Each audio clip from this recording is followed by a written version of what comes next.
राज्यपाल की नियुक्ति की बात संविधान के अनुच्छेद 153 में की गई है। 7वें संविधान संशोधन 1956 के द्वारा यह प्रावधान किया गया है कि एक ही राज्यपाल 2 या 2 से अधिक राज्य में हो सकता है। संविधान के अनुच्छेद 155 के अनुसार राज्यपाल की नियुक्ति राष्ट्रपति करता है। राष्ट्रपति का यह काम मंत्रिपरिषद की सहायता और सलाह से किया जाता है। इसका मतलब ये हुआ कि राज्यपाल की नियुक्ति केंद्र सरकार करता है। इसके कार्यकाल को लेकर कोई स्पष्ट बात नहीं की गई है संविधान में, यानी राज्यपाल तब तक पद पर बना रह सकता है जब तक राष्ट्रपति चाहे। सरल शब्दों में राष्ट्रपति को केंद्र सरकार द्वारा नियुक्त किया जाता है और उसी के द्वारा हटाया जाता है। लेकिन ऐसा नहीं है कि केंद्र सरकार के द्वारा किसी को भी राज्यपाल बना दिया जाए। अनुच्छेद 157 और अनुच्छेद 158 में राज्यपाल की योग्यता एवं शर्तें बताई गई है। उदाहरण के तौर पर राज्यपाल को भारत का नागरिक होना चाहिए और 35 वर्ष की आयु होनी चाहिए।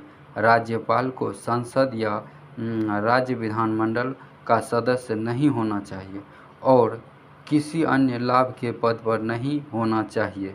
सामान्य नज़रिए से देखा जाए तो राज्यपाल पद की कल्पना इस तरह से की गई है कि वह राज्य के मंत्रिपरिषद की सलाह पर काम करेगा। लेकिन क्या आप जानते हैं कि भारत की संघीय व्यवस्था केंद्र के पक्ष में थोड़ी झुकी हुई है, इसीलिए राज्यपाल को कुछ विशेष शक्तियां मिली है, जैसे राज्य विधानमंडल द्वारा पारित विधेयक को सहमति देना या रोकना, किसी पार्टी को राज्य विधानमंडल में अपनी बहुमत साबित करने के लिए आवश्यक समय का निर्धारण करना या चुनाव में त्रिशंकु जनादेश जैसे मामलों में किसी पार्टी को अपना बहुमत साबित करने के लिए पहले बुलाया जाना चाहिए आदि।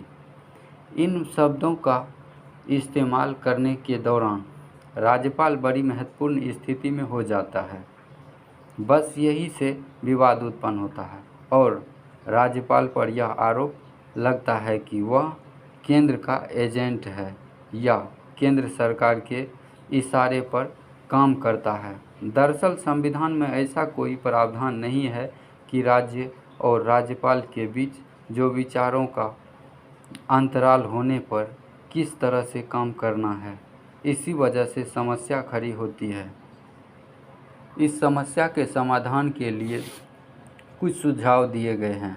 राज्यपाल 356 जैसे मामलों को तर्कसंगत बनाया जाए, जैसे राज्यपाल की विवेकाधीन शक्ति कम किया जाए।